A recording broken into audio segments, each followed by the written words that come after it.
You're listening to episode 161 of the Juicebox Podcast. If this episode is not the best part of your day, I'm going to give you your money back. What do you think of that? A money back guarantee on a free podcast. Today's episode is sponsored by Dexcom, makers of the G5 continuous glucose monitor and soon to be the G6, coming very, very soon. The episode is also sponsored by the tubeless insulin pump that Arden uses, Omnipod. You go to myomnipod.com/juicebox to find out more, or dexcom.com/juicebox.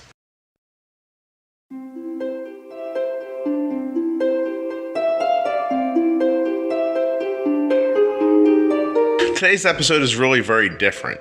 Justin is the husband of Mandy. Mandy has type 1 diabetes. Justin doesn't. But Justin helps with Mandy's type 1. He's sort of like a caregiver, but not for a child. It's very interesting. If you're the parent of a kid with type 1, I think you're going to love the similarities and the lessons that Justin's been taking. If you're an adult who lives with type 1, it might be really interesting for you to hear about what it's like for someone who doesn't have type 1 to be this involved.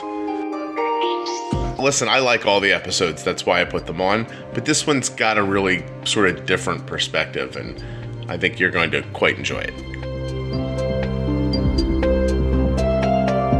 Please don't forget that nothing you hear on the Juicebox Podcast should be considered advice, medical or otherwise. Always consult a physician before being bold with insulin.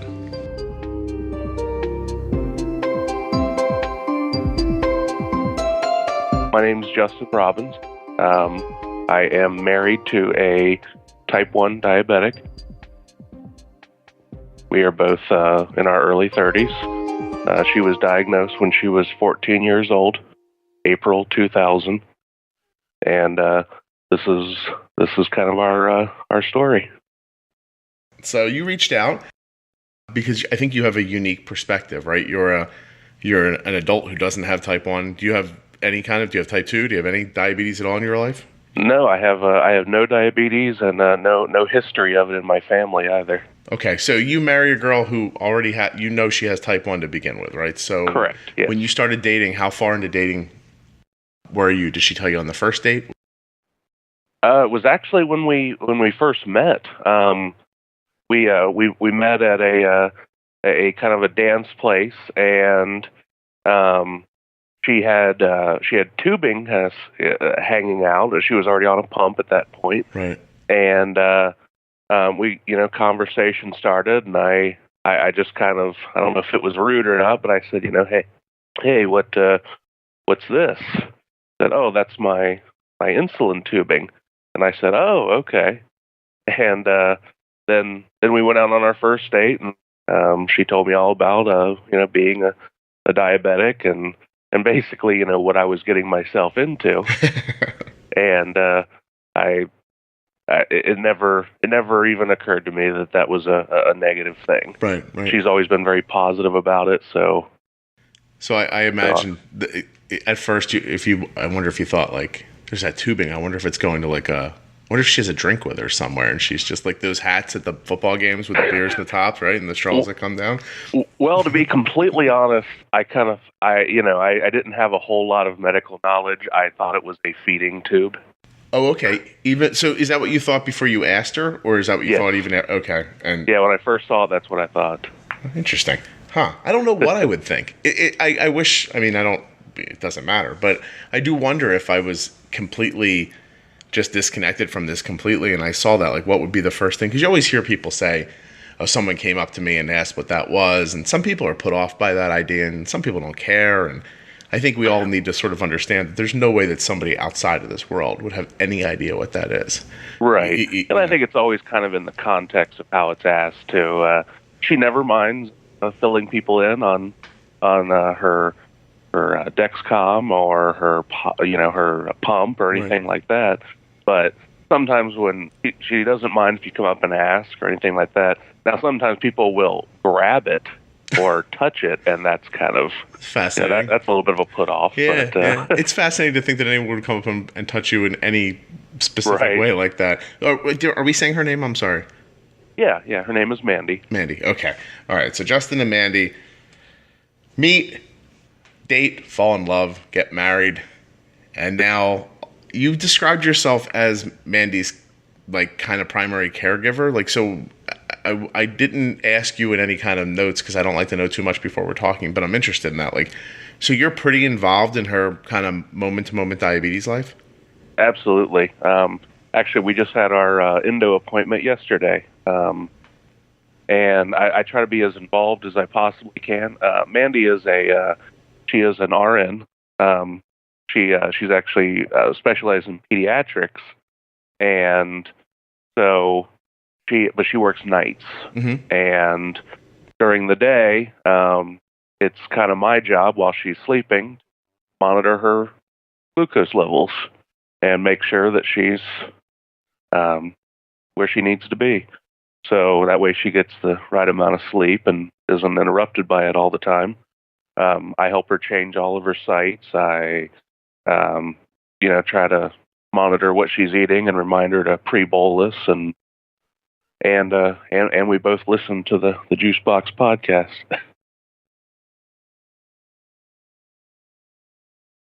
Is this something how did that happen, right? When you guys meet, the first time you really feel like you have connection with her diabetes and you're involved in it, does she ask you? Do you offer? Does it happen naturally? Does she say, hey, I'm struggling with this, I need help? Do you just, there's got to be a pathway into that. Like somebody, you didn't just look at her one day and say, hey, I could handle a lot of this for you. So like you know what I mean? So how did it start? No, it was actually while we were dating. A while after dating, we decided to move in with each other. It became on a day-to-day basis. It was something she was going to have to deal with, mm-hmm. and I knew how involved she was with it. Although not always taking the best care of herself, she was always very involved in it with others. Like she, even when we first started dating, every summer she always dedicated time to go to a diabetes camp that she had went to when she was a kid that helped her out a lot. And I knew how involved she was, and I knew that it would be important that if I was going to continue on with this girl, that I become involved too. It was almost kind of saddening one time when I had went with her to one of the diabetes camps, and they were actually they had lost a previous camper that was my wife's age, like the year before, to a diabetes-related death. At the camp? Well, they didn't die at the camp, but a person you knew through there. Okay. Yeah, they had met every year, and then the following year when I went with my wife, that person just wasn't there. Yeah. Did that scare you or her more, do you think? Me, I think. Yeah. Because, I care a lot about her, and I just could not imagine that happening to her. And I kind of decided at that moment that it never would, that I would see to it that, her stuff was managed and that was never going to happen. So Mandy's probably, I'm guessing, a caregiver at heart because she's a nurse. That'd be a tough job to do if you didn't have that feeling. And you described her as absolutely taking better care of other people than herself, which I think happens to a lot of people who feel that way. My question is, were you a caregiver at heart before you met Mandy, before you had an experience where someone passed away, or is this something that just got bigger for you, or did it transform you at that moment? No, it definitely transformed me. No, I can't say I was a caregiver. Yeah. I come from a family of people in medical, but I was never myself. So no, and since I've always been, quote unquote, healthy, I guess, never had to at least deal with any kind of illness disease going on here. Right. That I just wasn't, it was very new to me, but no, I knew at that moment that I wanted to help her out in any way I possibly could. Okay. And was this prior to your actual marriage or after? Oh, this was prior to. That's why you were dating. Okay. Well, I don't find that in any way surprising.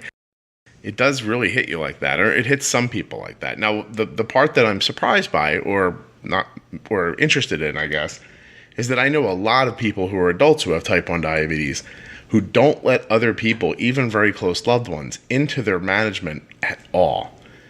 And so did you have to talk her into it, or do you think she was like, you know what, I could use the help, or because that's the next start. Like when you start asserting yourself, what's the response from her? She kind of took to it. I mean, she had never had anyone be around that wanted to help her out with it. She comes from a very loving but old-fashioned family where, she would, when she was first diagnosed, first got onto a pump a year after being diagnosed, or a couple years after being diagnosed, she got into a pump. Even if she were to need to take a shot or test, and she was like at a restaurant with her family, she was kind of expected to get up and go to the bathroom and test. And so it was one of those things that it was kind of, nobody had ever told her, that they minded it, but nobody was really willing to be that helpful with her either.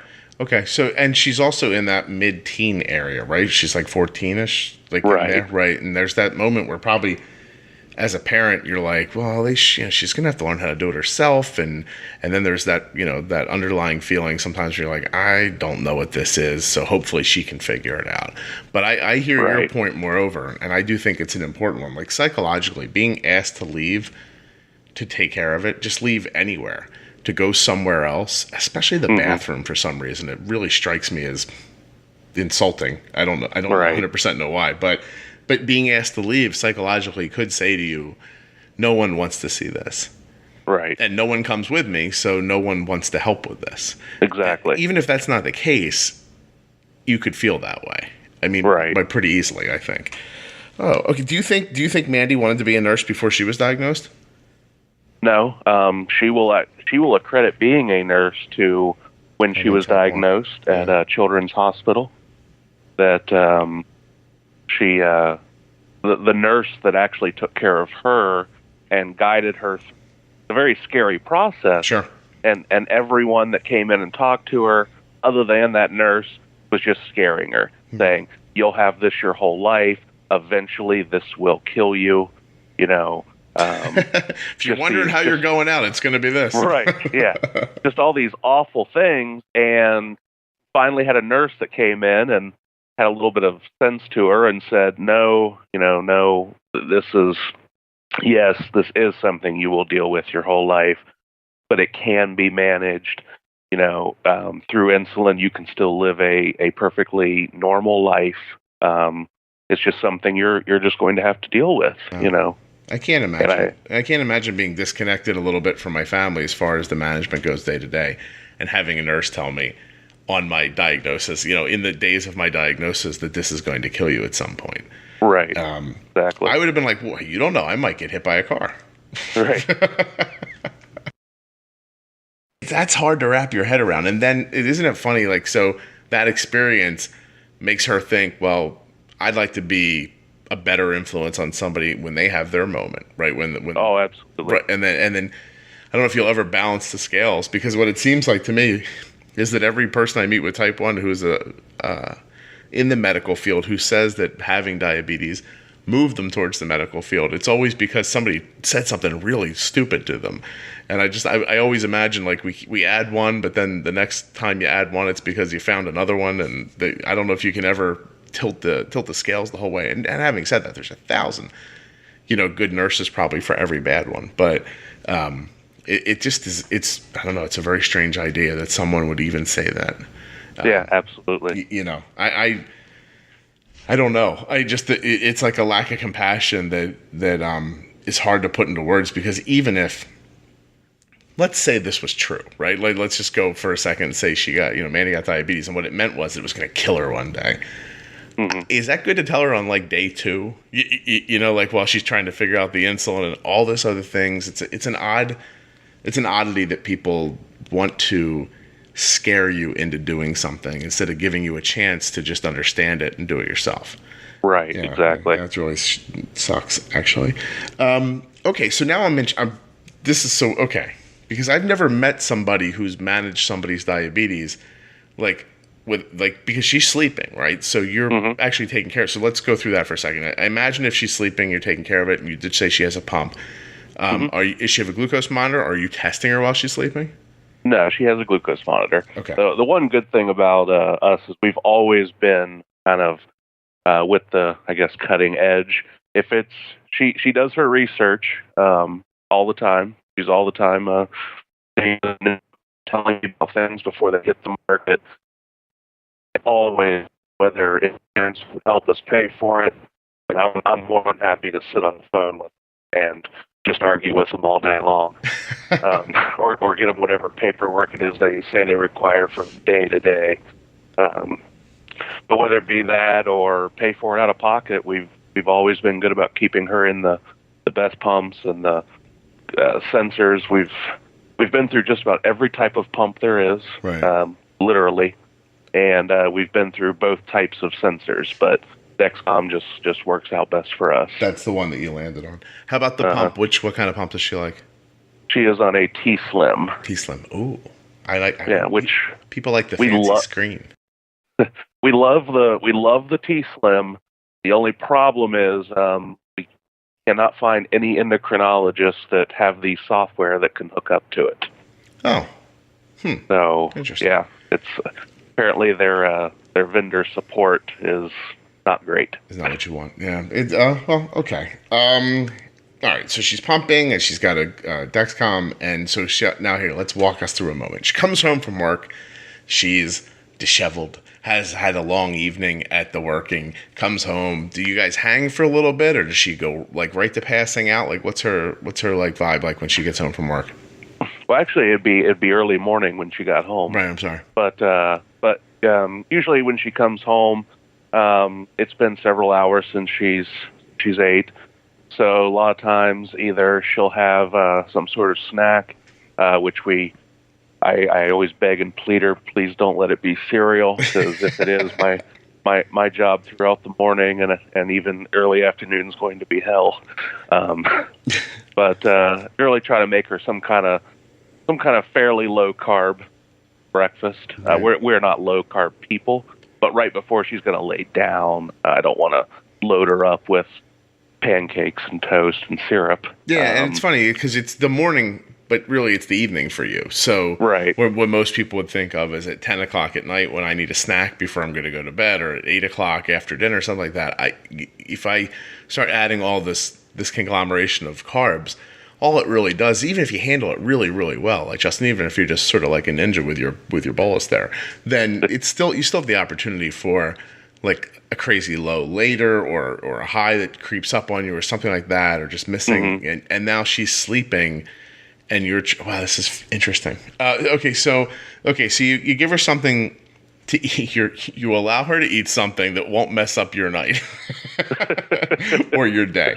And so like, it's funny because I've had those thoughts where Arden's being like, I'm going to get a snack, and you're like looking across the room, like you can hear your brain saying, no, not that, please, not that. Exactly. Never say anything because you don't want to like, I don't want to give her a weird feeling about food. And at the same time, like, I can tell by what she grabs what time I'm going to go to sleep. And so that's just fascinating. Okay. So you guys hang, whatever, she crashes. And then do you stay around the house, or do you? No, I work also, but I don't work nearly as much as her. I only work part-time. And so, I'm usually around a lot more. Okay. And also, my job doesn't require me to be there at some really early hours. Okay. So I work retail. Okay. So I sometimes go in like mid-afternoon. So I can usually tell by like the path on. I mean, she can manage it herself. Sure. Yeah. I don't think I guess we should have said that. Mandy's not like, I don't know what to do. You're just trying to lighten her load because her schedule's so strange and exactly and all that stuff. Right. And she works 12-hour shifts, so her quality of sleep, needs to try to be somewhat decent, because it's not like me where if I go into work and I'm a little tired, maybe a printer doesn't get sold, but her, lives are on the line. Well, yeah, and it occurs to me too, if she works at 12, gets a bad night's sleep because of her blood sugar, she's still got to go back and work at 12 again. And Right. now she's 36 hours, 24 of them are on her feet working, and maybe she didn't get quality sleep in between. That's a reality. I mean, everyone listening knows that your sleep can get messed up by diabetes, and sometimes you can look as you're going into the evening and think, this is going to be the night, this is going to work, and then it doesn't. And then sometimes it just does out of nowhere, and you can't plan on it. It's not like you can say, I really have to sleep Thursday, so I'll get everything straight so that works. You just do your best, and if it works out, it works out. Exactly. So, okay, so in your note, you said that you feel like listening to the podcast has helped her with like some of her goals. Absolutely. Diabetes-wise. So I'd like to get you to tell me about before you find the podcast and and you get to listen to people telling their stories and everything. What was an average of what was happening? Like spikes, like meals, like how did it go usually? I want you to promise me right now you're not going to wait any longer. You're not going to say to yourself, I'll do it next week or when it gets warm out or as soon as I get done this project at work. Just do it right now. Go to Dexcom.com/Juicebox. Click on the link in your show notes. Go to Juiceboxpodcast.com. Click on the link there. I don't care where you do it from. But today is the day you're going to find out more about the Dexcom G5 continuous glucose monitor. You're listening to people every week on this podcast talk about the success and the ease that they're living with, due in a huge part to the information that they receive back from their continuous glucose monitor made by Dexcom. I'm looking at Arden's blood sugar right now. I just brought it up in front of me on my iPhone. It's 94. 94. And steady. It's not dropping. It's not rising. She's in a great situation. We're an hour away from her pre-bolus for her lunch. That pre-bolus is going to be beautiful because of the information I'm getting back from the Dexcom. She's not going to spike after she eats, and she's not going to get low later. She'll spend the rest of her day at school with a blood sugar right around here, and then she's going to get right on a bus and go play softball afterwards. That's the beauty of the Dexcom Share. Even when I can't be with Arden, I can see her blood sugar. So say this bolus for lunch doesn't go exactly the way I expect and her blood sugar starts to rise. We can address it. It starts to fall. We can address it. She may need more carbs or more insulin, but we're going to know right away because I'm going to be able to see her blood sugar and which way it's trending. And we can act quickly, make a decision, stay off that diabetes roller coaster. Try it today. Click on the link in your show notes or go to Dexcom.com/Juicebox. I'd like to get you to tell me about, before you find the podcast and you get to listen to people telling their stories and everything, what was an average of what was happening? So let me just start off by saying, I feel now that I know what I know, I feel kind of ashamed that we allowed what was happening to go on for so long. So prior to listening to your podcast, it was, I won't say it's of anybody's fault. We just kind of, I don't know, didn't quite understand the principles of it. So we've had the Dexcom for a while, and we had her parameters set just ridiculously high. Okay. And it was for the reason of she didn't want to hear the beeps while she slept. Right. And also, until listening to your podcast, I always had a deathly fear of her being low. Like, everything I would read, all these articles, they went low during their sleep and just never woke up. Right. And, because bad news travels fast, they always you always read those articles, but you don't read anything about, the nasty side effects of having high blood sugar all the time. Hard to talk about. Yeah. People are not excited to talk about problems that can come up later. Right. Yeah. So we always erred on the side of just letting her be high, because she can handle being high a lot better than she can handle being low. When she starts to get around low, just even the mid to low 80s, she'll say something to me. Right. Whereas she can ride a 200 or 250 all day and never say a word. Right.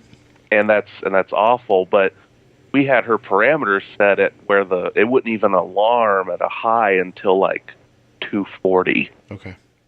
And that was just for her sleeping, like I knew she had to eat, so I knew she'd go up a little bit.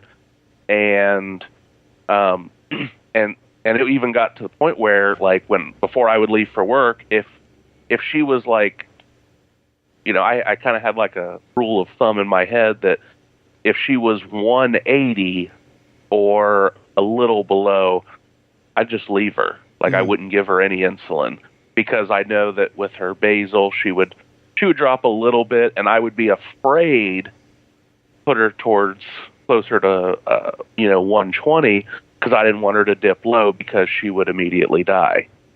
and that was your feeling. That's kind of like the mindset. Yeah. So my blood sugar's going to hit 70, and then I'm going to be out looking for another dating situation. Yeah. Well, we had a scary incident one time after she had a surgery, and she wasn't able to really eat very much, and she was very weak afterwards. Yeah. And she had told me to go to work. I had already been monitoring her for several days. But then her blood sugar got low. She didn't really feel it because of all the drugs in her. Mm-hmm. And then she just kind of went down, and like my phone went off because I get alerts about her from her Dexcom. Right, with the shit. And it had her at like 45. Right. And she wasn't picking up the phone. And it just totally freaked me out. I jumped in my truck and left black marks all through the parking lot as I got home, like at a chase scene from a movie. and ever since then, like, it just scared me.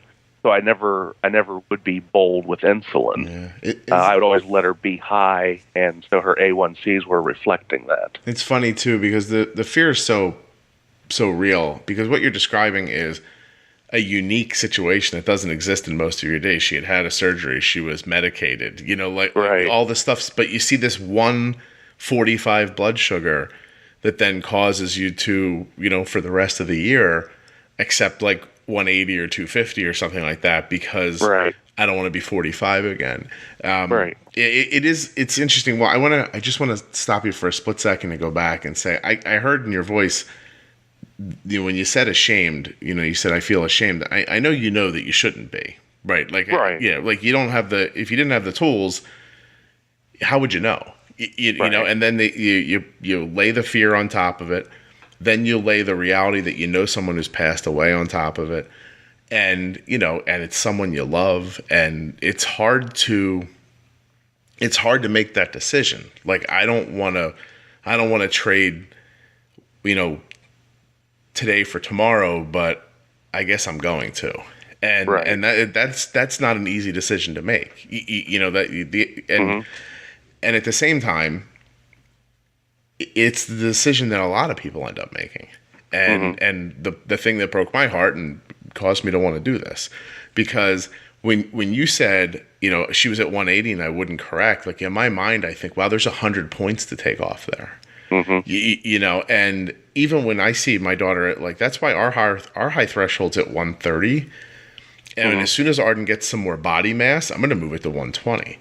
As soon as but when I see 130, I'm like, okay, insulin. It's not a lot, you know what I mean? But it's going to be some. And then we take care of it, like later. This morning is a good example. Like, Arden gets up and she's just stuck at 140. I'm telling you, Justin's stuck. like that. I got up. I was like, okay, give her some insulin. Doesn't move. Get her downstairs. Give her some insulin. Doesn't move. Send her to school. She's 145 on the Dexcom, and I'm like, you have to test. I'm like, something's wrong. Like, I thought for sure.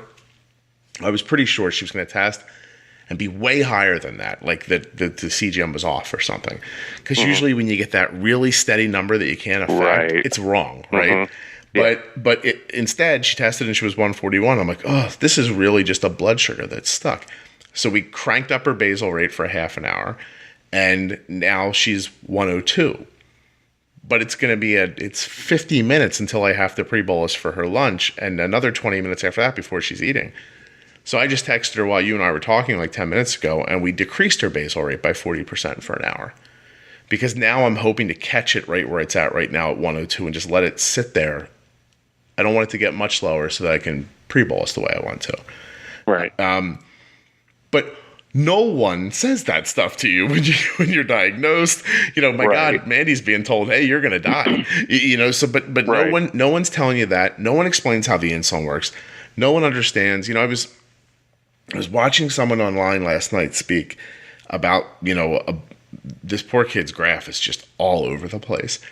And I reached out and I said, "Look, you don't know me, but if you call me, we can fix this in 10 minutes." And I genuinely mean that. Like 10 minutes of talking and we could fix this. And I don't know why. I mean, everybody's not my problem. You know what I mean? But this one got me. It just really kind of broke my heart.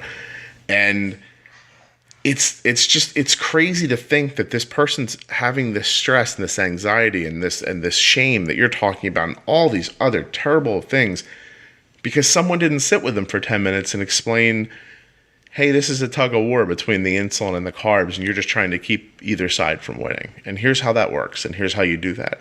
And, I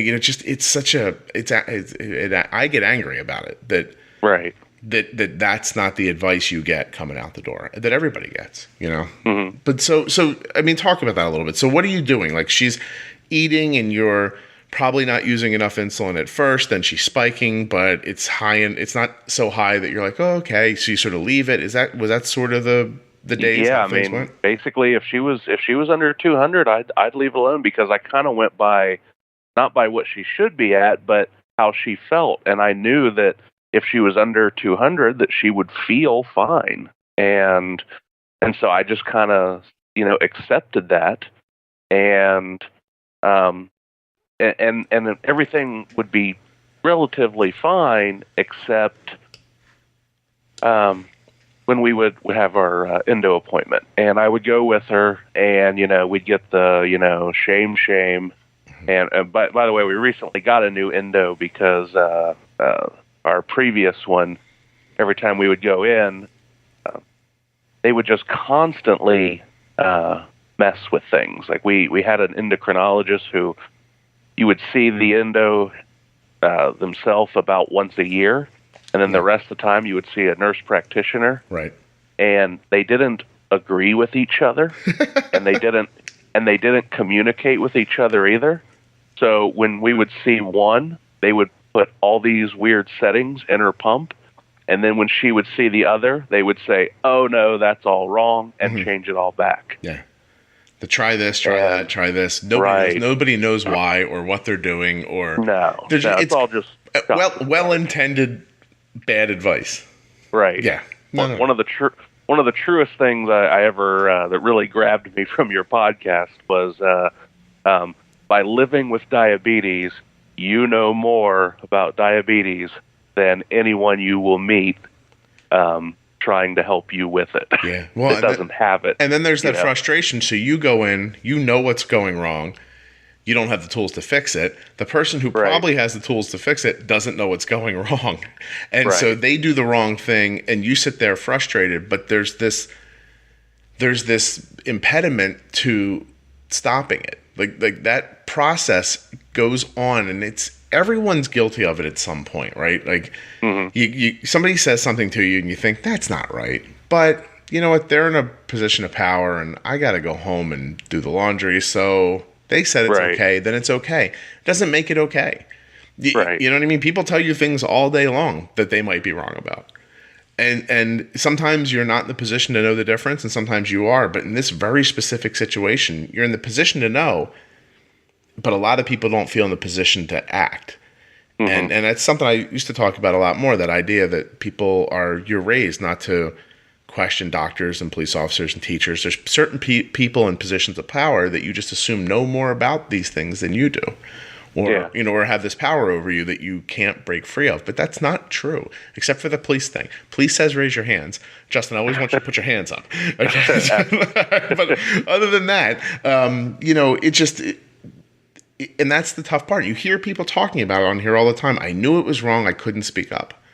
And I'm hoping that everyone listening to this, when they know something's wrong, speaks up. It doesn't mean you have to get into an argument or a fight. It doesn't have to be uncomfortable. You just have to say, listen, my blood sugar is 200.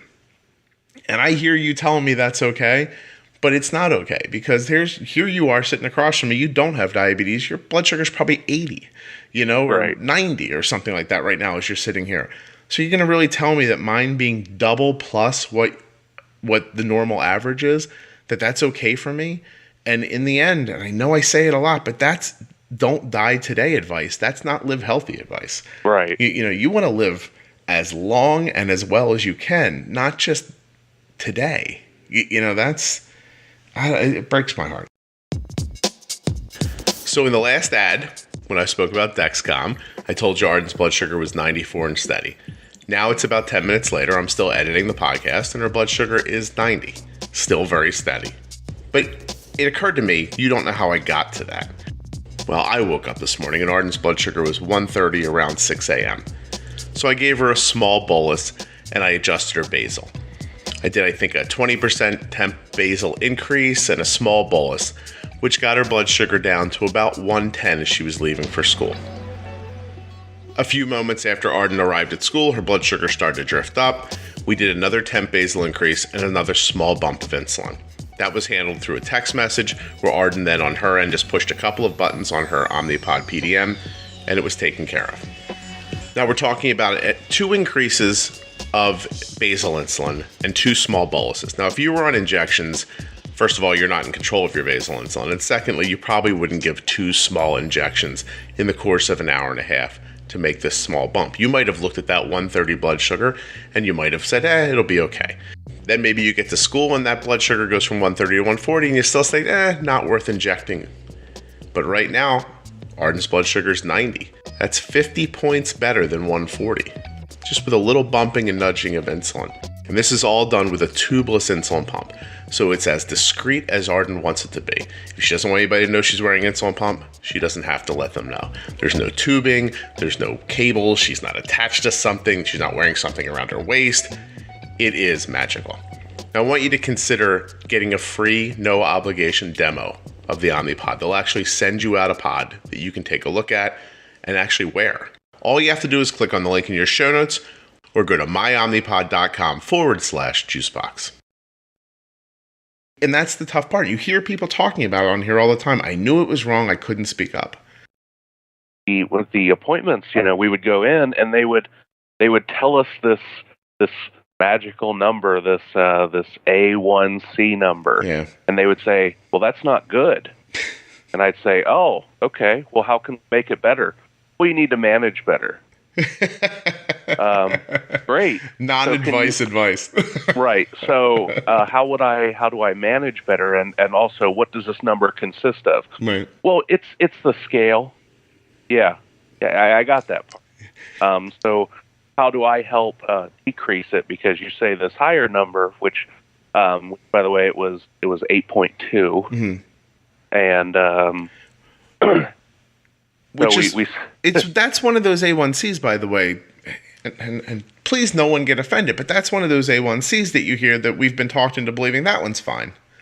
Like, right. 8's not a problem. And listen, when you're first diagnosed, 8's not a problem. But at some point, you have to, you should try to figure out how to, and I hope this is clear to everyone listening. A1C is not the end all be all of everything. It's just it's a measurement. But, forget A1C for a second. Talk about your average blood sugar. If your average blood sugar is 90 most of the time, who cares what your A1C is? As long as you don't have crazy lows that are persistent or that are frequent, and you're not banging up and down, that roller coaster is bad for you. It's hard on your system to go from 80 to 300 and sit there for 2 hours, then go back 200 and sit there for an hour, and then go back to 80, then 40, and then back. That is hard on you. The best thing that if you had an 8 A1C, but your blood sugar was always 140 or whatever it equates to, and I'm sorry to all the people in Canada who are frantically.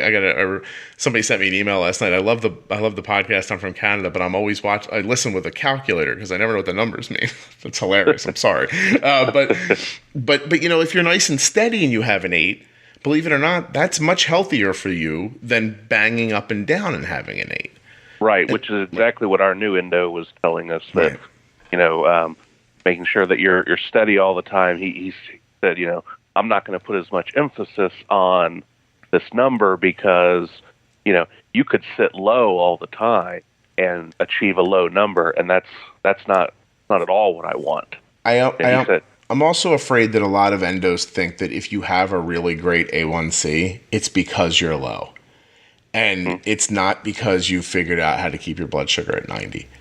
But what I always maintain, and what you're probably learning now is, and it's not a bad idea, if you can find a way to stay steady at 150, then you just take everything that you learned and just, God, I know this sounds so overly simplified for people who are struggling with it, but you just take what all you've learned and you just move it down to 90. And that's not hard to do. It's the idea of you don't let the spike happen. If you don't let the spike happen, then you never get to 150. 150 in my house is, Jesus, we've messed up. Right. And in a lot of people's homes, 150 to them is like, woo, this is working. You know? And so, because people say, oh, well, when I keep it at 100, I get low later. But we don't, because our insulin's timed out better. And that's the real goal, Justin, is that the timing is, I find myself walking around my house thinking of different ways to say things on the podcast sometimes. Happened to me last night, but I still think that one of the best ways to think about it is it's a tug of war. There's a flag in the middle of the rope. The carbs are on one side, the insulin's on the other side. You can't let someone pull first. If they pull first, they're going to have an unfair advantage for the rest of the fight. You need both to pull at the same time. You need them to both stop pulling at the same time. And then the rope never moves. It's all about the timing and the amount of the insulin. It's understanding how the insulin works and not being scared to use it when you need to use it, you know, is pretty much the entirety of the thing. You know, and of course, not part of the advertising, but the Dexcom, the CGM makes that much easier. You know, there's no doubt about that. Oh, the CGM is by far my favorite thing we've ever purchased for diabetes. I mean, it's been such a life changer. But real quick, back to the A1C, and this was actually before we even started going to this new endo. So I'm not going to give them any of the credit for it. We found your podcast. Started listening to it, and it just helped make things click with, you know, stop worrying so much about you know, going low. You know, you could always just eat something real quick and bring it right back up. Be, you know, a little bit more bold with insulin, and also just like very impressive, you know, your thresholds with what you consider high. So we started knocking her Dexcom down. You know, we started going down like every week. We would go down 10 more points to what was high. I told you originally it was like 220. Yeah. I think we're down to currently like 170, and we're going to continue to keep going down, down, and down, and started making her live within these. You know, because I just knew that if I could make her sit at 180 all day, I could make her sit at 150 all day. If I can make her sit at 150 all day, I can make her sit at 130 all day, and so on and so forth. Yep. And on this last appointment we just went to, we went from an 8.2 to a 7.3. That's a wonderful decrease. Congratulations. Very, very, very exciting. That's amazing. Yep. I loved hearing you talk about it just then. I don't let all you people make a podcast, and I can stop doing this because that's spectacular, really. Congratulations, first of all. Tell me, in your mind, the difference between a steady blood sugar at 180 and a steady blood sugar at 120 what is the difference? Is there a difference? There is no difference. Right. It's your fear, right? Right. It's letting go of that stigma that this insulin will kill you. You know, because that's what I was told right at the beginning. You know, if you give her too much of this, you'll kill her. Right. Oh boy. Yeah. and by the way, not true. Just. Not a good way to live your whole life. You can't have this thing that is pretty much the only thing keeping you alive, and then have somebody tell you to be really scared of it all the time. Right. You have to find there's a balance. You know, there's just a happy understanding. It really is. It really is you have to respect fire, but you can't fear it. Like it really is that idea. Is, you know, you need this thing. It has to work. You have to make this work. And just using enough so you don't end up in DKA every day, that's not okay for your health. Now, if you're overwhelmed by this fear and you can't break out of it, you are probably going to have long-term complications. And the higher your blood sugar stays, the more consistently it stays that high, the sooner those complications are going to arise if they're going to arise. Right. You don't want to be the person, in my opinion. Like, I'll tell you a story that my dad, I'm adopted, so my adopted father, but I've never thought of him as anything but my dad. Even though he left my mom when I was 13 and I really didn't grow up with him, I still think of him as my dad when I'm thinking back on him, right? So he grew up on a farm. He said that they started smoking just stuff they found in the field. And I don't mean like, weed. I just mean like cattails. They'd wrap them up and smoke. They were looking to smoke something. My father was, he would be in his 80s now if he was still alive. And so he started smoking stuff right away. And then he started smoking. And for smokers or people who had smoked in the past, I'm telling you, my dad smoked Chesterfield Kings unfiltered. And if he couldn't find a Chesterfield King, he smoked a Pall Mall unfiltered. My dad was smoking the tobacco that fell on the floor at the cigarette factory. This was some strong, crazy cigarettes. And that's back when nobody was regulating it. Darn thing. And so he smoked and smoked and smoked and smoked. And my dad smoked 2 and 3 packs of cigarettes a day. And so he'd light one with the other one. My dad would smoke coming out of the shower. I'm going to die one day from the smoking my dad did. It's probably lucky he left my mom. It might have saved my life. And so I'm talking about a lot of smoke, okay? Never had any health issues from it. Never. In his 30s, in his 40s, in his 50s. Never, ever, ever. And then one day my dad says, he's got congestive heart failure. Well, that's from the smoking. But if you would have talked to my dad up until the day someone told him he had congestive heart failure, he would have told you he was the lucky one. He was the special guy who smoking didn't affect. Because that's what he thought. That was what the beauty of being human allowed my dad to think about cigarettes. It's not going to be me. I'm not the one. I'm better, stronger, faster, different. We all think we're different. We're not all really that different. So you can't sit here with diabetes today at 25 and say to yourself, well, I'm just going to leave my blood sugar at 200 all the time because it's safe and I won't die today, because this stuff it's just scientifically, it's going to catch up to you at some point. Right. And not only that, forget that, the scary stuff, you're altered when your blood sugar is not in range. You're shorter tempered maybe, or easily confused, or there's a bazillion things it could do. And I know you could say, well, that happens when I'm low too, but you can fix a low quickly. You can't fix a high quickly. I know exactly what you mean. I can, it's funny, and she'll chuckle when she hears this, but I can tell a huge difference in her irritability with now that she's not as high all the time. I don't upset her as easily, or she doesn't get aggravated by such small little consequential things. Right. When she's not high all the time. And I can't, there's no way that those two things weren't correlating, because, sometimes she'd just be mad that the batteries were old in the remote, Well, Mandy, let me just say, if you're listening, I don't agree with Justin at all. I think you're perfect. This guy's obviously a problem.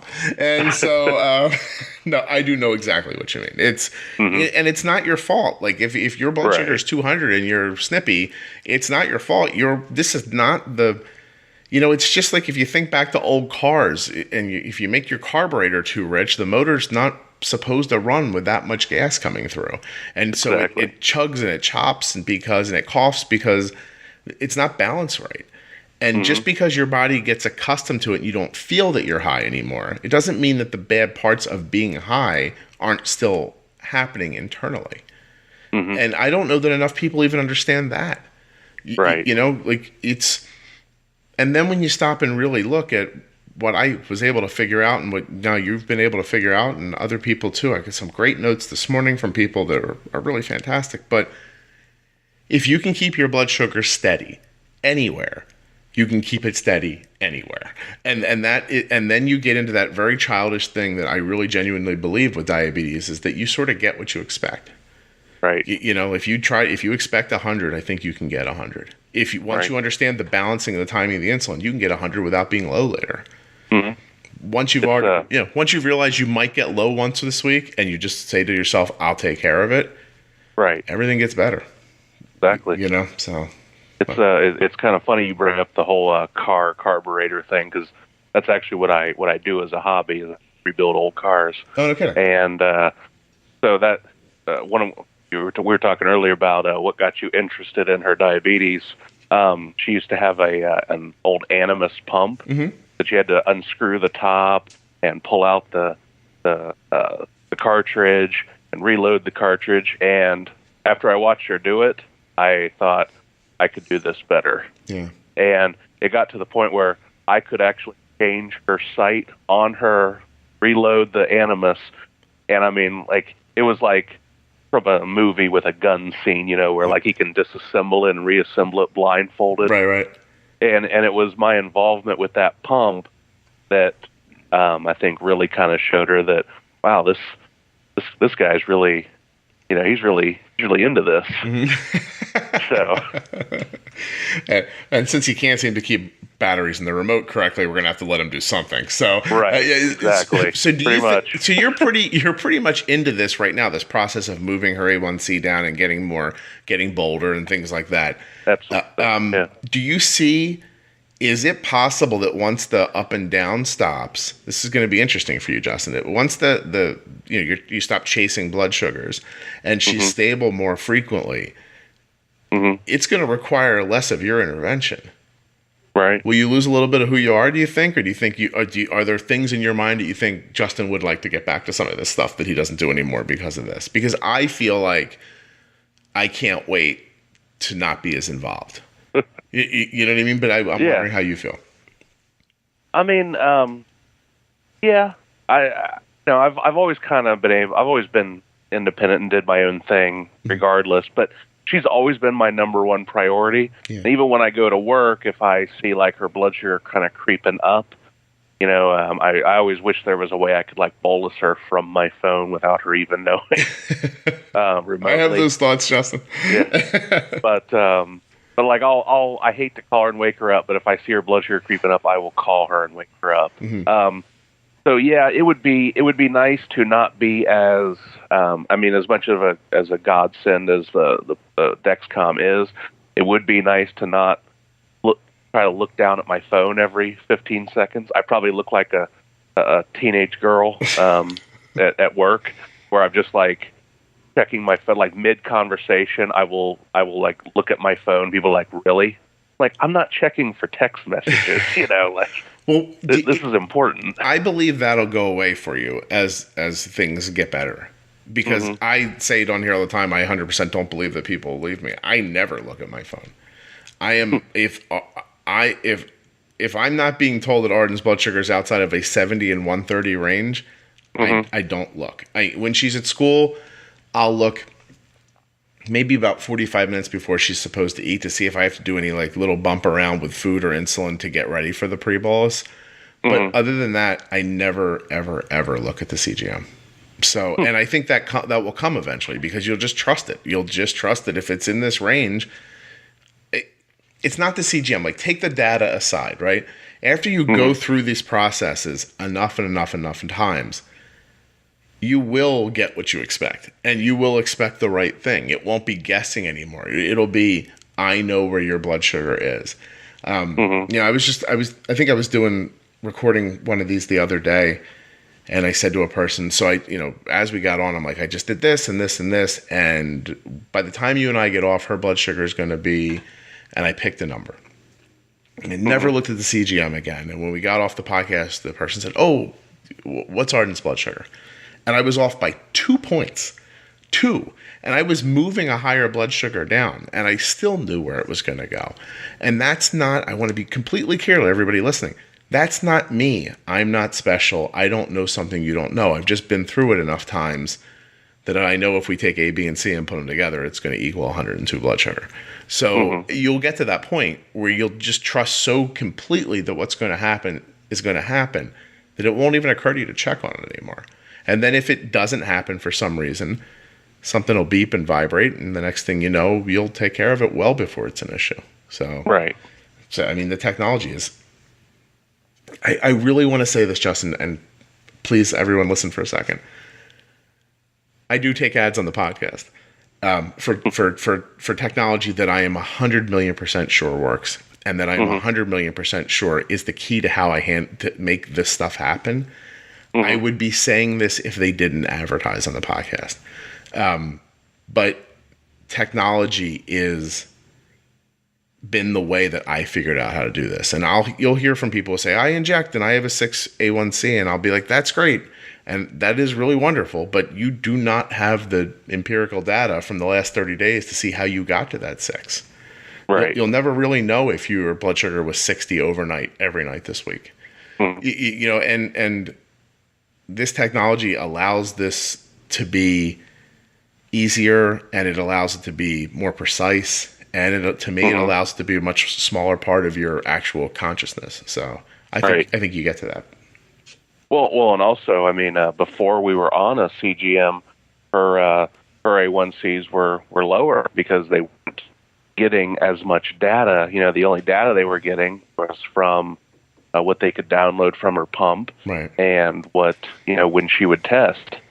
So, you know, with that record, you know, they're only getting you know, however many times during the day versus, you know, every couple of minutes throughout the entire day. Absolutely. Listen, Arden's blood sugar is not always 92.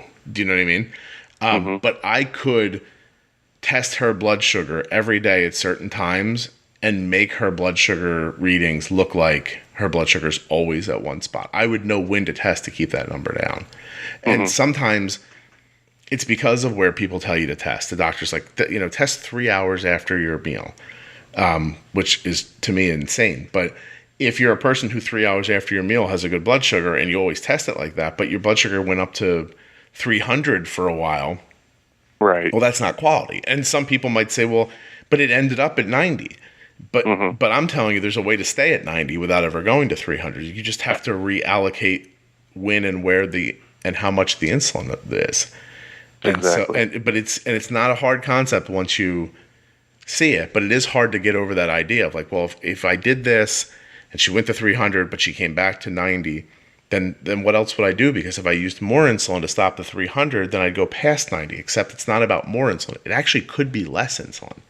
It just has to be timed better. It could be a pre-bolus. It could be, you know, it could be an extended bolus. It could be extra basal, less basal at certain points. It's you know, and even that is not nearly as, and I'm going to ask you, is it as much work as you thought it was going to be when you heard me say it? No, it's not. Right. It's more work to fight with the highs, right? Oh, definitely. Yeah. Okay. Yeah, fighting a high is the worst, and also, I mean, your talks on pre-boluses before meals have greatly helped out with that. We always pre-bolus now. Oh, so. I'm touched. That's excellent. And listen, I just interviewed a guy from Novo, Todd Hobbs, about the new faster acting insulin they have coming. I think they're calling it Fiasp or something like that, or Fiasp, but I'm not sure. But it's very possible that the need for as much of a pre-bolus or any pre-bolus at all, I'm going to try it when it comes, you know, when it's available in the U.S. We're going to get it. We're going to try it. Yeah. And maybe that takes that away a little bit. Maybe it doesn't. I don't know, but we're going to give it a shot. But in the meantime, it doesn't matter really, because a fast-acting insulin that works faster than the insulin I have now, I'm still going to need to know how to time it, how to stretch it out, how to put it in the right places. And so it's not going to change anything other than maybe it'll change the timing of it. Yeah. Right. So, but if the timing of it means as I'm sitting down to eat, there's no doubt that thinking about pre-bolusing sucks. Like you don't want to do that, you know, so maybe that'll take that away. Maybe it won't. We're going to find out, I guess. Arden's Endo already said they'd write the script for it, so we're going to try it as soon as it's available. Justin, we are, as I promised, coming up on an hour. Oh, it flew by because you were fantastic. And I just want to make sure that we hit there's not something stuck in your head that you're like, I wanted to say this and I didn't say it. No. We pretty much covered everything. I just, you know, I just, anyone out there listening, and also I work with a couple of diabetics who I've turned on to your podcast. One guy the other day told me his A1C was 10. And I said, here, I'm going to write this down for you because it's that important that you remember to listen to this and go talk to a doctor. Well, because, it's good of you. I tough. want you to experience the same things we have. But, anyone listening, just it's great advice. I mean, we've dropped, to 7.3 from 8.2 in a matter of 3 months. Just becoming more bold with insulin. I mean, it really is that simple. Just stop overthinking it so much. That's pretty much it. It's interesting how simple the advice is. And of course, Justin, nothing you hear on the Juicebox podcast should be considered advice, medical or otherwise. Always consult a physician before making changes to your healthcare plan. But at the same time, I appreciate what you're saying very much. And I'm going to tell you right now, it is much simpler than it seems. And it's tough because when you're in the throes of it, nothing seems more difficult. Right. But then you get the right tools, and then you realize it's not so bad. Right tool, right job. Right job, Absolutely. right tool. What's the saying? I forget. Right tool, right job. You can't wallpaper with a hammer. Right. So once you've got the right stuff, then you're onto it. It still sucks. It's still diabetes, but it's way easier. And I appreciate you sharing it. Next time, don't write it down. Just take his phone and subscribe right to it. I appreciate anyone, by the way, listening should just grab other people's phones and subscribe to the podcast with it. I would greatly appreciate this. Justin, you were really delightful. And I have to say that what you're doing is something that I'm thinking a lot of parents of kids with type 1 right now are listening to, and you're mirroring their experience, but with an adult. And they know how much effort it is to love and care about somebody that much. And I also want to say to Mandy that I think it's really kind of remarkable that she's able to be that free and open with her diabetes in a way that I don't think a lot of people could be, and it's leading to good things for her, which is, I think, a lesson inside of the story, to be perfectly honest. Just one last thing about the openness. We actually both have matching blue ribbon tattoos with the little blood drop on them for diabetes. So it always grabs people's attention, and we always, we're always very open to explaining what a big part of it is for our life. And she, by being a nurse, she's a natural caregiver, so she always wants to help others. Yeah, so she definitely wanted her story shared as well. That's cool. Well, the advocacy part is so important, just to tell other people about it. And by the way, by the time this comes out, it'll probably be long past, but I'm going to see samples of the Bold With Insulin t-shirts I'm having made. So nice. This week, so they'll be out in a week or so. I'm hoping maybe 2 weeks I'll be able to start just getting them to people, selling them and getting them to people. But I couldn't believe I made this little graphic, and somebody was like, "That'd make a great t-shirt." I was like, "Do you think so?" And then 100 people were like, "Yes." And I was like, "That sounds like I should make t-shirts." So we're gonna do it, and we'll have to figure out the logistics of it later, Justin, because I'm not a mailing house, so I'm not 100% sure how to do all this, but I'm gonna figure it out and get one to anybody who wants them. But I think you'll think they're pretty cool when you say them. So. Yeah, absolutely. I mean, I really do appreciate you being interested in coming on and taking out time and doing this. And please give Mandy a hug for me and say hi to her. I will, and I really appreciate you having me on as well. No, please. That's what this is, man. I just sent a note to somebody the other day who's like, the podcast did this for me and this for me. And we talked back and forth for a minute. And the last thing I said to him was, one day you should come tell your story, because your story will be that valuable to somebody else. And I think nobody believes that, but it's 100% true. It's you guys are driving the podcast. It's not me. I've never, besides, companies, I think I'm doing the Omnipod CEO. I think she and I are talking next week. Besides companies, and it's sometimes famous people and stuff like that, everyone you hear on this podcast reaches out to me. I don't reach out to them. So you guys are perpetuating your own care in a really interesting way. All I do is answer the email and say, that'd be great. And then we do what you and I just did. I have almost the smallest part in this. We probably mentioned your podcast to probably several dozen people about 2 months ago, maybe a month and a half ago. We were at a diabetes conference in Orlando, And there was a lot of newly diagnosed diabetics there, and we kind of hinted around with, well, it's important to get a good endo, it's important to be good with insulin, and yeah, pump's important, everything, but you're going to want to listen to this guy because he just explains it better. Oh, I appreciate that. That is my only superpower. Yeah. I explain better. Can you imagine? In the Justice League, that's my power. Hey, you might keep them getting into a lot of the trouble that they started out in.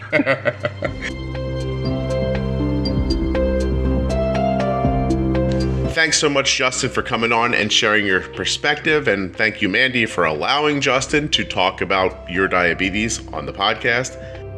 Thank you also to Dexcom and Omnipod for sponsoring the show. Links in your show notes, links at juiceboxpodcast.com, or you type in myomnipod.com/juicebox or dexcom.com/juicebox. Now the music's going to stop, but I'm going to keep talking. I really want to thank you guys again for sharing the podcast. Also, the ratings and reviews on iTunes continue to pile up, which I really appreciate, but the sharing is what spreads it out. And I thought you might be interested to know where the podcast was heard just in the last couple of months.